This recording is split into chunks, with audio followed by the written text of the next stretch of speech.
മാനർമ്മ ചാനലിലേക്ക് സ്വാഗതം. അങ്ങനെ നമ്മുടെ ലാലേട്ടൻ നായകനെ തുടരും 200 കോടി ക്ലബ്ബിൽ കയറിയിരിക്കുകയാണ്. സത്യം പറഞ്ഞു കഴിഞ്ഞാൽ വലിയൊരു നേട്ടം തന്നെയാണ്. ഈ സിനിമ ഒരു ബിഗ് ബഡ്ജറ്റ് ചിത്രമൊന്നുമല്ല, എന്നിട്ട് പോലും ഈ സിനിമ ഇപ്പോൾ ഇത്രയും കളക്ഷൻ നേടിയിരിക്കുകയാണ്. നമ്മുടെ കേരളത്തിന് മാത്രം ഏകദേശം ഇപ്പം 100 കോടിയോളം രൂപ അടുത്തുകൊണ്ടിരിക്കുകയാണ്. അപ്പോൾ അതൊരു വേറൊരു ഹിറ്റ്, ഒരു റെക്കോർഡിലേക്ക് പോകും. എന്തായാലും ഇപ്പോൾ ഈ ചിത്രം നല്ല രീതിക്ക് തന്നെ ഇപ്പോഴും നല്ല സിനിമകളൊക്കെ ഇതിന് കോമ്പറ്റീറ്ററായിട്ട് വരുന്നുണ്ട്. സർക്കിട്ടും അതുപോലെ തന്നെ ദിലീപ് നായരായിട്ടുള്ള പ്രിൻസ് ആൻഡ് ദ ഫാമിലിയൊക്കെ നല്ല രീതിക്ക് തന്നെയാണ് ഓടുന്നത്. എന്നിട്ടും ഈ ചിത്രത്തിന് ഇപ്പോഴും നല്ല രീതിക്ക് തന്നെ കളക്ഷനും കാര്യങ്ങളൊക്കെ നേടുന്നു. എന്നിട്ടാണ് ഇപ്പോൾ ഇത് 200 കോടി എന്നുള്ള ഒരു ക്ലബ്ബിൽ കയറിയിരിക്കുന്നത്. നമ്മുടെ എമ്പുരാന് ശേഷം 200 കോടി ക്ലബ്ബിൽ കയറുന്ന ലാലേട്ടൻ ചിത്രമാണ് ഈ ഒരു സിനിമ. അപ്പോൾ ഈ ഒരു സിനിമ എന്ന് പറഞ്ഞു കഴിഞ്ഞാൽ നമുക്കറിയാം ഫുൾ പോസ്റ്റ് റിപ്പോർട്ടോടുകൂടെ വന്ന ഒരു ചിത്രമാണ്. മറ്റേ എമ്പുരാൻ എന്ന് പറയുന്നത് മിക്സഡ് വന്നിട്ടാണ് അത്ര ഏകദേശം 250 കോടിക്ക് മുകളിലാണ് അതിൻ്റെ കളക്ഷൻ കിട്ടിയത്.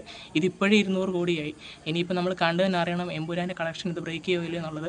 എന്തായാലും ലാലേട്ടൻ്റെ പഴയ ആ ഒരു സ്റ്റാർഡത്തിൽ തിരിച്ചു വന്നിരിക്കുകയാണ്. എന്തായാലും നമുക്കിനി കണ്ടു തന്നെ അറിയണം ഈ സിനിമയുടെ ഫൈനൽ കളക്ഷൻ എത്ര ആയിരിക്കും എന്നുള്ളത്.